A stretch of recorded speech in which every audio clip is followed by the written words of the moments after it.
Today I'm going to be repeating Jacob's claim of how more gun ownership makes America safer. My opponent's secondary claims were that handguns are used for self-defense. Handguns are used by women to defend themselves against domestic violence and violent criminals on the street.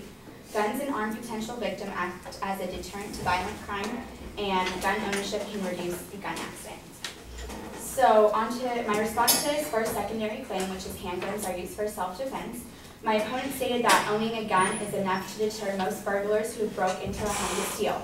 But he didn't state where he got this from or even give an example, so I don't even know how that is relevant. But also in a recent Gallup poll, results show that 51% of Americans think that guns make households more dangerous.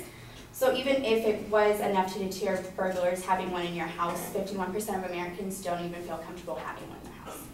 Also, my opponent stated that only around 1% of defensive gun uses involve the weapon being fired, but he didn't state 1% out of how many. So, and also this was published in an article in 2006, and our population changes every year, so I don't even know how many that is, so it didn't really make a difference.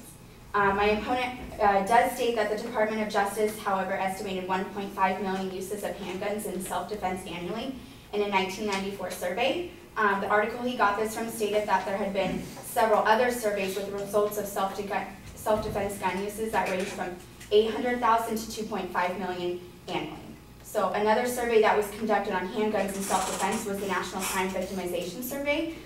He didn't find this survey credible here. He went with the Department of Justice 1.5 million uses, but he uses the National Crime Victimization Survey later as credible evidence. So I don't know why he failed to pick 800,000 and chose 1.5 million. So on to my response to his secondary claim that handguns are used by women to defend themselves against domestic violence and violent criminals on the street. My opponent stated that women tend to be affected disproportionately by violent crime.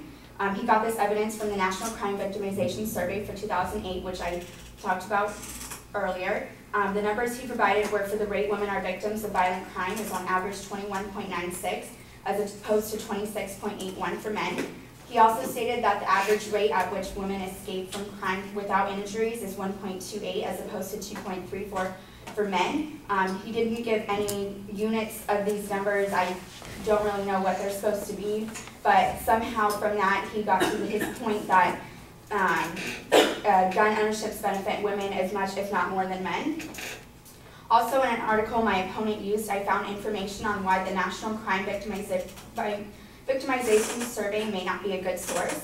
Gary Kleck, who's a Florida State University criminologist, wrote about how this survey gets their information. He stated the National Crime Victimization Survey was not designed to estimate how often people resist crime using a gun. It was designed primarily to estimate national victimization levels. It incidentally happens to include a few self-protection questions, which include response categories covering resistance with the gun. Using this survey, my opponent drew the conclusion that gun ownership benefits women as much, if not more, than men. However, how can you come to a conclusion based on a survey that was not intended to estimate how people resist crime using a gun? In response to my opponent's secondary third claim, which was guns and armed potential victims act as a deterrent to violent crime, my opponent uses a study that concluded that concealed carries law helped reduce murders by 8.5%, rapes by 5%, and aggravated assault by 7% whenever they were enacted over a 15-year period from 1977 to 1992. Are these years even relevant right now? My opponent uses evidence in his claims from 1994, 2005, 2008, and 2006. So he's kind of all over the place, and like I said earlier, our population changes yearly, so I don't know how many people he's talking about. Also, Charles Browness, who has a PhD in public health, conducted a study with his team from University of Pennsylvania. His study found that people who carried guns were 4.5 times more likely to be shot and 4.2 times as likely to get killed as compared to unarmed citizens. When the teams looked at shootings in which victims had a chance to defend themselves, their odds of getting shot were actually higher. And lastly, in response to his fourth secondary claim that gun ownerships can reduce gun accidents, my opponent's his only evidence of this claim was that Steve Newton, Vice President of the National Association of Chief Police, said, as an officer, I would actually feel safer knowing we had trained civilians who could keep up with me when I needed it.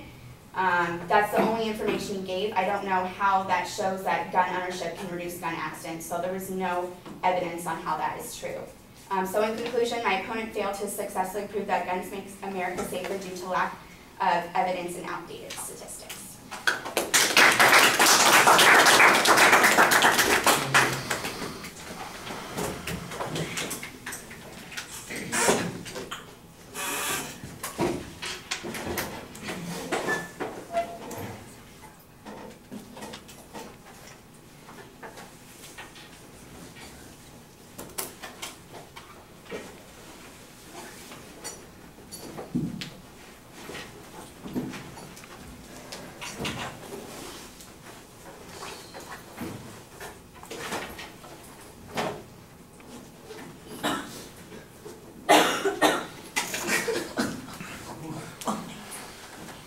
All right, well, the main and the secondary points are labeled. There seems to be some confusion sometimes as to what you think the advocate's actually arguing on some of these points, and you try to use that confusion either about what the statistics mean or about what the inference is as a way of suggesting that the argument isn't particularly reliable. And I'm not sure that that's really effective. For example, on the first point you say, well, he uses the DOJ instead of the National Crime Victimization Law, and he doesn't really say why the one number is better than the other. I'm not sure why that means that one is not acceptable as evidence, or why, because he chose one over the other to use on this particular argument, that undermines the position that's being taken. There's a difference in what the statistics reveal. I thought that was a little bit strange later on when you, in essence, said that the National Crime Victimization Survey wasn't adequate for figuring out this other information. So in one place you're saying, why didn't he use that number even though it was lower? And then down below you say, well, you can't really use those numbers because that survey doesn't ask these kinds of questions. So maybe that's the reason he picked the DOJ one in the first place. At best, though, it's a minor critique of the choice of evidence. It doesn't necessarily show that there isn't a use of firearms in fighting against crime. There's no indication that there's a reason to doubt that it prevents a lot of crime as quantified. At worst, 800,000, and at best, 2.5 million crimes being prevented by the use of guns. So it still seems like it's a pretty significant benefit in this particular case.